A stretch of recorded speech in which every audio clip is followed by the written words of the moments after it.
बहुत समय पहले की बात है। एक राजा हुआ करते थे जिनका नाम था राजा राणा प्रताप सिंह। वह बहुत पराक्रमी, न्यायप्रिय और प्रजापालक राजा थे। उनके दो रानियां थीं। बड़ी रानी का नाम था रानी रूपमती।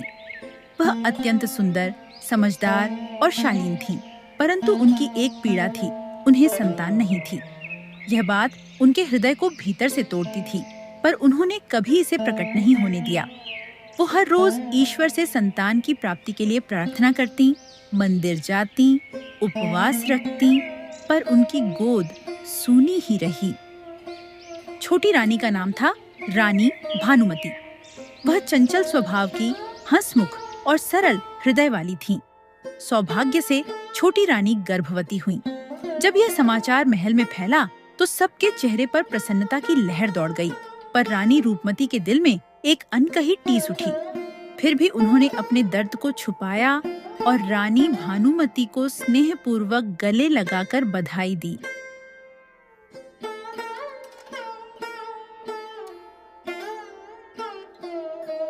रानी रूपमती झरोखे से दूर क्षितिज को निहार रही थी। एक दासी धीरे से बोली। उसकी आंखों में झिझक थी, पर शब्दों में कटु सच्चाई। महारानी, सुना है छोटी महारानी को बालक होने वाला है। यह तो बहुत ही बुरा हुआ आपके साथ। महारानी, अब तो आपकी जो अहमियत थी वह भी कम हो जाएगी। राजा का सारा प्यार अब उन्हीं को मिलेगा और वही होंगी इस महल की महारानी। नहीं, वह भी इस महल की रानी है, और अगर उनके गर्भ से उत्तराधिकारी जन्म लेता है तो वह पूरे राज्य का वारिस होगा। कुछ भी कह लीजिए महारानी, पर अहमियत तो उसी की होती है जो राज्य को वारिस देती है। ये शब्द रानी रूपमती के कानों में जैसे अंगारे बनकर पड़े। उनकी आंखें पल भर को झपकी नहीं, वे स्थिर रहीं और दिल की धड़कन जैसे थम सी गई। सदियों से यही तो होता आया है। रानी हो या आम औरत, उसकी ममता, उसकी समझ, उसका त्याग, उसका प्रेम, सबकी गिनती एक पल में खत्म हो जाती है अगर उसकी गोद सूनी रह जाए। तो क्या मेरी निष्ठा, मेरा साथ, मेरा प्रेम, सब कुछ बस एक संतान की कीमत पर आंका जाएगा? मैंने हर युद्ध में राजा के लिए व्रत रखे, हर संकल्प में उनका साथ दिया, और आज सिर्फ इसलिए मेरी अहमियत कम हो गई क्योंकि मैं माँ नहीं बन सकी। अगर यही मापदंड है इस महल की रानी होने का, तो हाँ, मैं हार गई। एक स्त्री होकर भी मातृत्व की परीक्षा में हार गई। दासी के शब्दों से रानी को गहरी चोट पहुंची। मन में जो ममता कभी फूटी थी, वो अब कठोरता में बदलने लगी थी।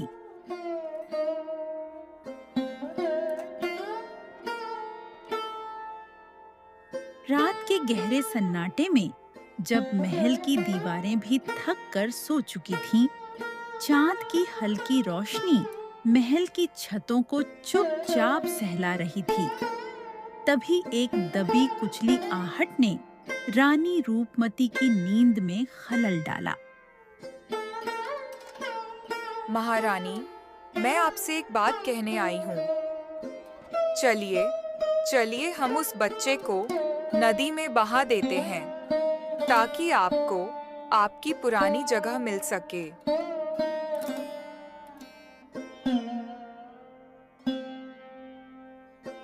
क्या कहा तुमने? तुमने मुझे क्या समझा? एक ईर्ष्यालु स्त्री जो एक निर्दोष बच्चे की जान लेकर अपना स्थान वापस पाना चाहती है? महारानी, मैं सिर्फ आपकी पीड़ा कम करना चाहती थी। मैं बस चाहती थी कि आप फिर से वैसी बन जाएं। अगर मैंने किसी को जन्म नहीं दिया तो क्या मैं माँ नहीं बन सकती? वो बच्चा मेरी कोख से नहीं आया, पर उसका जीवन अब मेरी आत्मा से जुड़ चुका है। अगर तुमने दोबारा ऐसी बात की तो इस महल में तुम्हारा कोई स्थान नहीं रहेगा।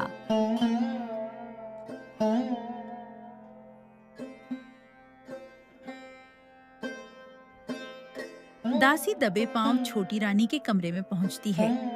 कमरा अंधेरे में डूबा है। छोटी रानी गहरी नींद में सो रही होती है। दासी धीरे से बच्चे को गोद में उठाती है, फिर दबे पांव महल के गलियारों से निकलकर बाहर की ओर बढ़ती है। वह नदी के पास पहुंचती है। सांसें तेज चल रही हैं। कांपते हाथों से वह बच्चे को एक टोकरी में रखती है और अगले ही पल वह टोकरी को बहती नदी के हवाले कर देती है। नदी उसे धीरे धीरे अपने साथ ले जाती है।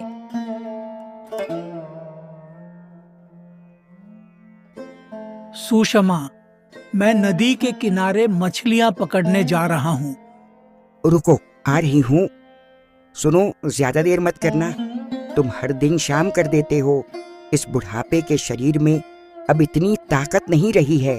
हर रोज वही इंतजार, वही थकान, अब और नहीं सहा जाता। कितनी बार कहा है तुमसे, कोई और काम ढूंढ लो, पर तुम्हें तो नदी, वो जाल, वो लहरें ही दिखती हैं। क्या कभी सोचा है कि जब लौटने में देर करते हो तो मेरी धड़कनें कैसे धीरे धीरे थमने लगती हैं? हर बार यही कहती हूँ, पर तुम हंसकर टाल देते हो। पर इस बार मेरी बात समझो। अब ये हड्डियां जवाब दे रही हैं और दिल हर शाम डर के साए में धड़कता है। जाओ जरूर, मगर लौटना वक्त पर, क्योंकि तुम्हारा इंतजार अब बोझ बनता जा रहा है। सुषमा, अब बताओ, सारी जवानी इसी काम में लगा दी है। अचानक से अब कोई दूसरा काम तो नहीं सीख पाऊंगा इस उम्र में, इसीलिए इसी काम को करना पड़ रहा है। पेट पालने के लिए कुछ तो करना ही होगा ना। हमारे आगे पीछे तो कोई नहीं है जो हमें बिठाकर खिलाए। हमें खुद के लिए खुद ही मेहनत करनी है। तुम्हें तो बस हर बात में गड़बड़ निकालनी आती है। तुम्हारा भी क्या कसूर। ये उम्र ही ऐसी है जब डर ज्यादा लगता है और भरोसा कम। अब चलो, मुझे जाना है। बहुत देर हो रही है। नदी इंतजार कर रही है। ठीक है, जाओ और देखो, इस बार शाम मत करना। हर बार की तरह देर से मत आना। ठीक है, कोशिश करूंगा जल्दी लौटने की। रमेश्वर एक मछुआरे थे। वही पुराना काम, वही जाल जो बचपन से ही उनकी जिंदगी का हिस्सा बन गया था। पर अब उम्र ढलने लगी थी। हाथों की पकड़ ढीली पड़ने लगी थी। पीठ अक्सर जवाब दे देती थी और आंखों की रोशनी भी वैसी नहीं रही थी जैसी पहले थी। ये काम अब सिर्फ हुनर का नहीं, ताकत का भी था, और वो ताकत अब रमेश्वर के जिस्म में नहीं बची थी। फिर भी हर सुबह जाल उठाकर वो निकल जाते थे, क्योंकि पेट की आग उम्र नहीं देखती और मजबूरी कभी आराम नहीं करने देती। सुषमा जानती थी ये सब, पर हर बार कुछ कहने के बाद चुप हो जाती थी, क्योंकि वो रमेश्वर की मजबूरी भी समझती थी और उनकी जिद भी। पता नहीं आज मछली मिलेगी या नहीं। मन में एक अजीब सा डर है, कहीं पिछले दिन की तरह फिर से खाली हाथ न लौटना पड़े। आज भी वही उम्मीद लेकर निकला हूँ। शायद आज किस्मत साथ दे जाए। शायद आज जाल कुछ दे जाए जिससे घर लौटते वक्त नजरें झुकानी न पड़े। रमेश्वर खुद से बातें कर रहा था, परेशान, थका हुआ और अंदर ही अंदर टूटा हुआ। यही सोचते हुए वो नदी के किनारे बैठा था। तभी अचानक पानी की लहरों को चीरती हुई एक टोकरी बहती हुई उसकी ओर आई। उसने चौंक कर देखा, टोकरी में कुछ था। जब वह थोड़ा और पास गया तो देखा उसमें एक प्यारा सा बच्चा था, नन्हा, मासूम और बहुत जोर जोर से रो रहा था। अरे, कोई है यहाँ? देखो तो, ये बच्चा, ये कहाँ से बहता हुआ आ रहा है? कोई है? सुनो, किसी को मेरी आवाज सुनाई दे रही है क्या? ये बच्चा रो रहा है। अकेला है, न उसके साथ कोई है, न कोई निशान कि ये किसका है, कहाँ से आया, कैसे आया। रमेश्वर की आवाज चारों तरफ गूंज रही थी, पर शाम ढल चुकी थी। सूरज क्षितिज के पार चला गया था और नदी किनारे का सारा इलाका सुनसान हो चुका था। सभी मछुआरे अपने अपने घर लौट चुके थे और अब वहाँ सिर्फ सन्नाटा था, सिर्फ रमेश्वर, बहती नदी और वो मासूम बच्चा। रमेश्वर की आंखों में एक अजीब सी बेचैनी थी, पर जैसे ही उसने उस बच्चे की कांपती हुई उंगलियां अपने अंगूठे पर महसूस की, उसका दिल पसीज गया। बेचारा कितना डरा हुआ है, उसने धीरे से कहा और कांपते हाथों से उसे अपनी गोद में उठा लिया। रमेश्वर ने चारों तरफ एक बार फिर देखा, कोई नहीं था, सिर्फ हल्की सी ठंडी हवा और अंधेरा। उसने गहरी सांस ली और बुझे कदमों से नहीं, बल्कि एक नई जिम्मेदारी के एहसास के साथ घर की ओर चल पड़ा।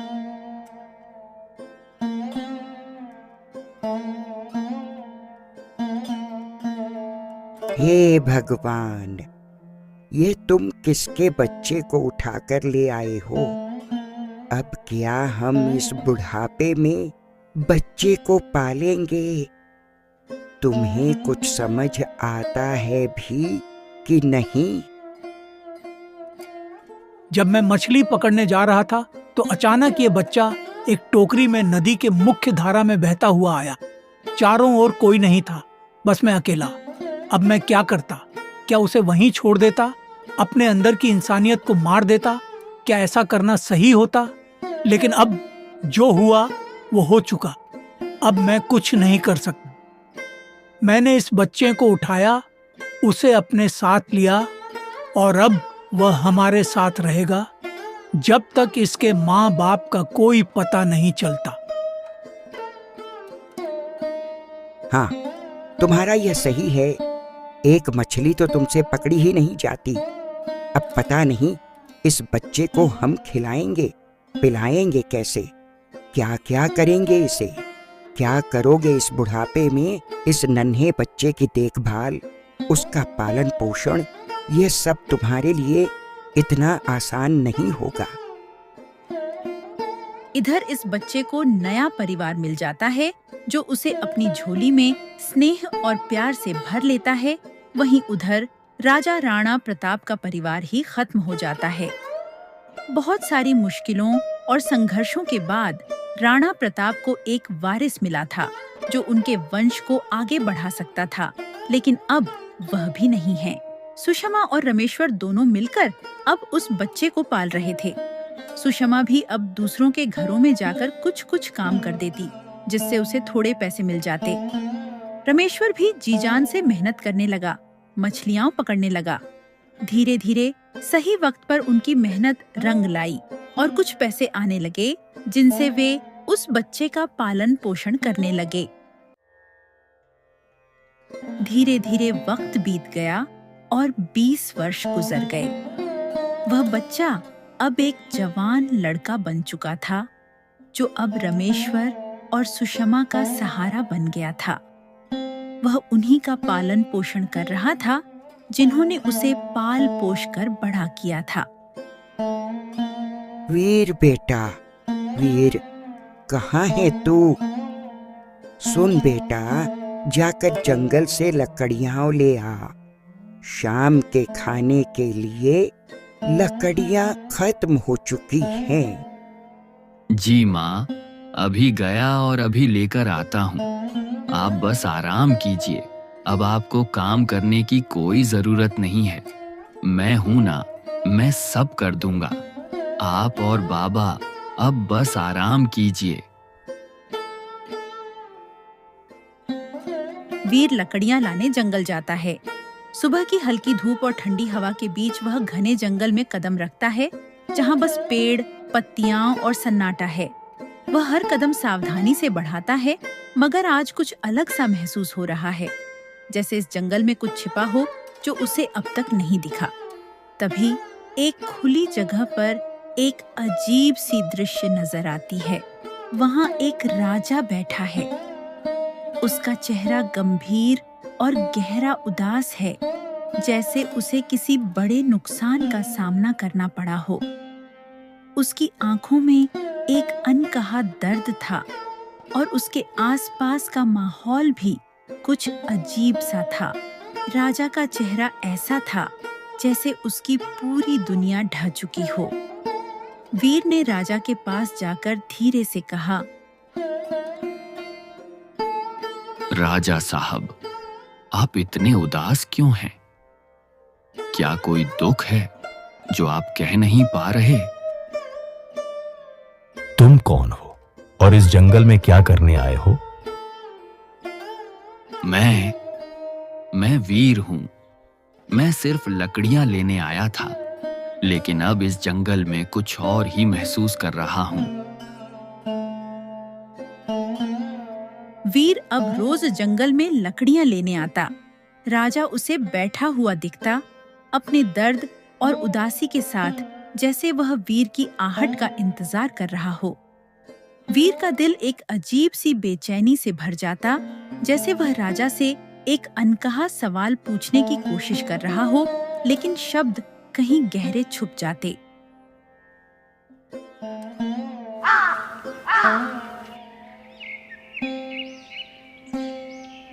एक दिन वीर लकड़ियां काट रहा था और जैसे ही उसने अपनी कुल्हाड़ी उठाई, एक शाखा अचानक नीचे गिरी और वीर की पीठ पर लग गई।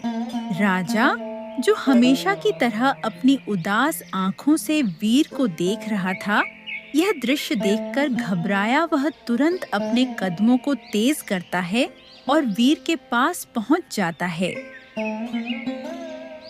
वीर, तुम ठीक हो? तुम्हें कितनी चोट आई है? राजा को वीर के पीठ पर एक निशान दिखाई देता है, जो उसके पुत्र के पीठ पर भी था। वह निशान, जो किसी गहरे रहस्य की तरह था, उसे देखकर राजा का दिल कसकने लगता है। राजा के मन में तरह तरह के सवाल उमड़ते हैं। क्या वह अपना बेटा था? क्या वह बच्चा अब भी जिंदा था? और क्या वह निशान जो उसके बेटे पर था, वही निशान उसके जीवन की एक गहरी कड़ी को जोड़ने वाला था? तुम कौन हो और तुम्हारे माता पिता कौन है? तुम कहाँ रहते हो? मेरा नाम वीर है। मैं यहीं पास के गांव में अपने माता पिता के साथ रहता हूँ। मैं तुम्हारे माता पिता से मिलना चाहता हूँ। क्या तुम मुझे अपने माता पिता के पास ले चलोगे अपने गांव? आप बस आदेश कीजिए। आप तो राजा हैं। चलिए, मैं आपको अब ही ले चलता हूँ। वीर राजा को लेकर अपने गांव, अपने माता पिता के पास ले जाता है।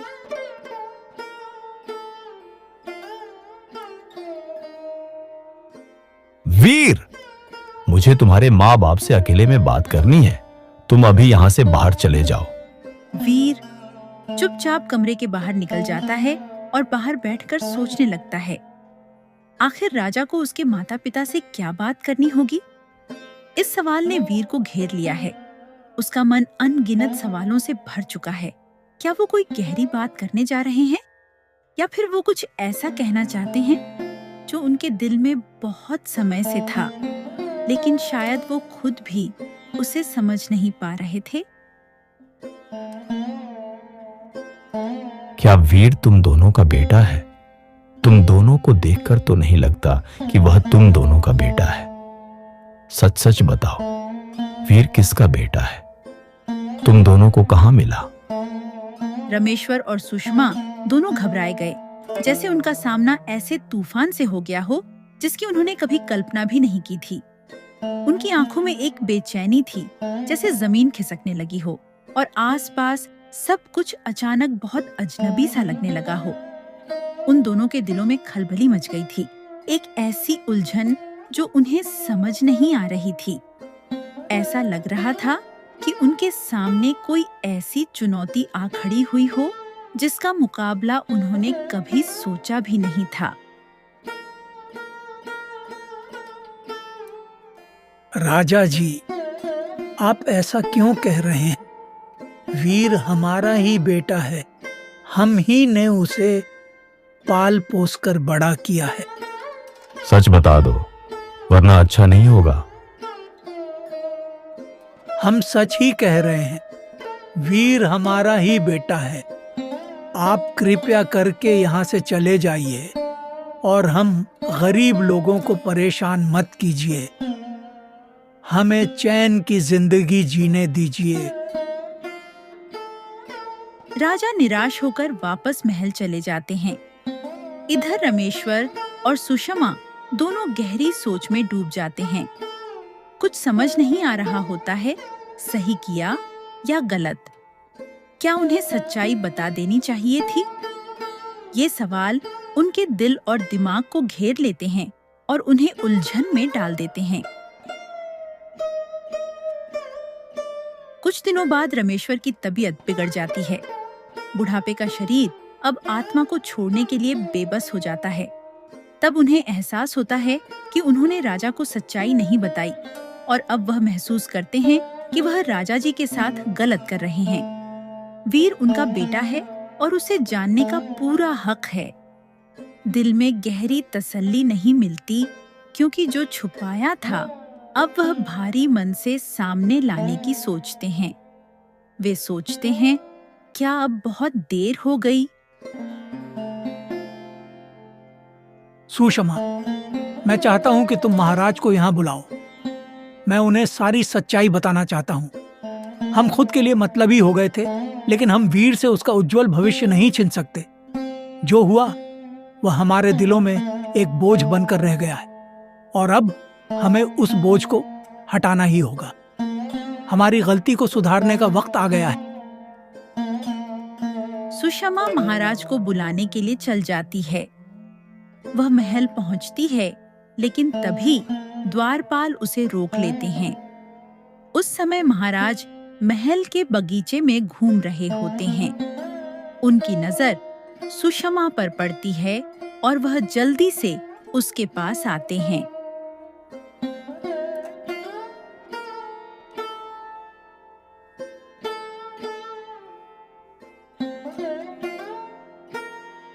आप यहाँ कैसे? वीर ठीक तो है, बताइए।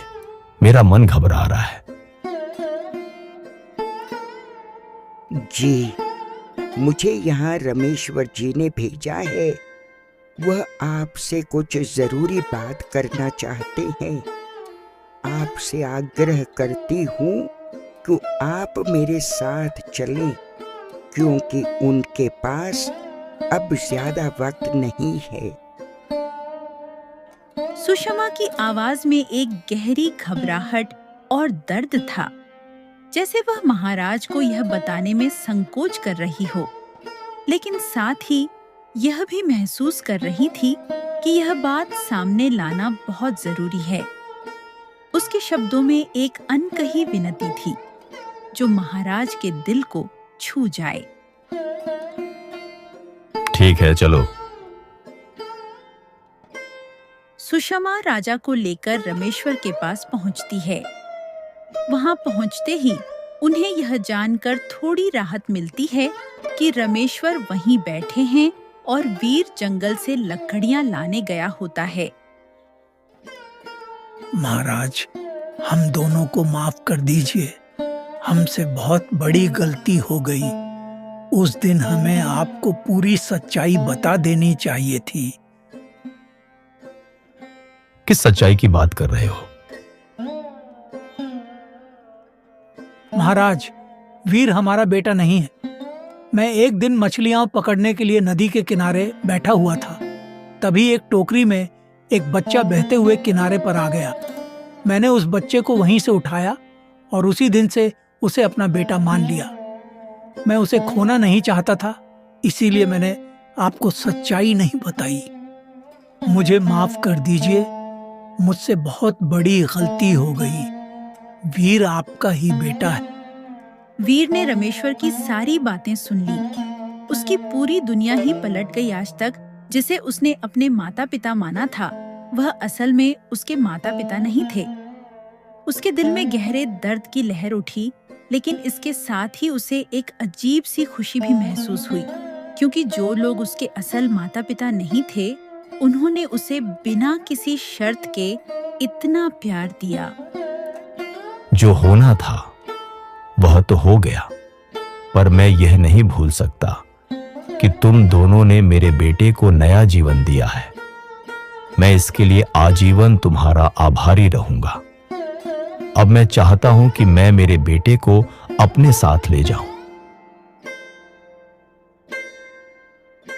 मैं आपके साथ चलने के लिए तैयार हूँ महाराज, पर मैं अपने बूढ़े माता पिता को नहीं छोड़ सकता, जिन्होंने मुझे पाल पोस कर इतना बड़ा किया। मैं चाहता हूँ कि आप मेरे साथ साथ मेरे माता पिता को भी लेकर चलें। ठीक है बेटा, मैं तैयार हूं। तुम तीनों मेरे साथ चलो। अब मैं तुम्हारा राज्याभिषेक करवाऊंगा। तुम अब इस राज्य के नए राजा बनोगे। तीनों और महाराज महल पहुंच जाते हैं।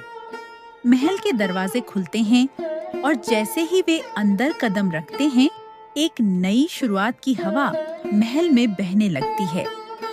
महाराज का चेहरा गर्व और संतोष से भर जाता है। महाराज वीर को लेकर रानी के कमरे में पहुंचते हैं। कमरे का माहौल गंभीर लेकिन भावपूर्ण होता है। रानी भानुमति, जरा देखिए तो, हम किसे लेकर आए हैं आपसे मिलने। यह कौन है महाराज, और आप इसे यहाँ क्यों लेकर आए हैं? क्या हम इन्हें जानते हैं? महाराज, यह कौन है? महारानी, यह हमारा पुत्र वीर है, जिसे हमने 20 वर्ष पहले खो दिया था। वह नदी में बहता हुआ एक मछुआरे को मिला था, जिसने उसे 20 वर्षों तक पाल पोसा। आप सच कह रहे हैं महाराज, तभी मुझे इसकी आंखें बिल्कुल आपकी जैसी लगी। भगवान, इतने वर्षों बाद मैं अपने पुत्र को देख रही हूँ। मुझे तो विश्वास ही नहीं हो रहा। रानी की आवाज में झिझक, खुशी और हैरानी का अनोखा संगम था। उनके चेहरे पर भावनाओं की लहरें उमड़ रही थीं। उत्सुकता, राहत और एक गहरी मातृत्व की ममता। उनकी आंखें आंसुओं से भर आई थीं, जो उनकी भावनाओं की सच्चाई को बयां कर रही थीं। राजा को सच्चाई का पता चल गया कि सारा कुछ दासी का किया है। उन्होंने बिना देर किए दासी को आजीवन कारागार में डाल दिया। राजा ने वीर का राज्याभिषेक किया। महल में खुशी का माहौल छा गया। अब सब लोग साथ मिलकर खुशी खुशी रहने लगे।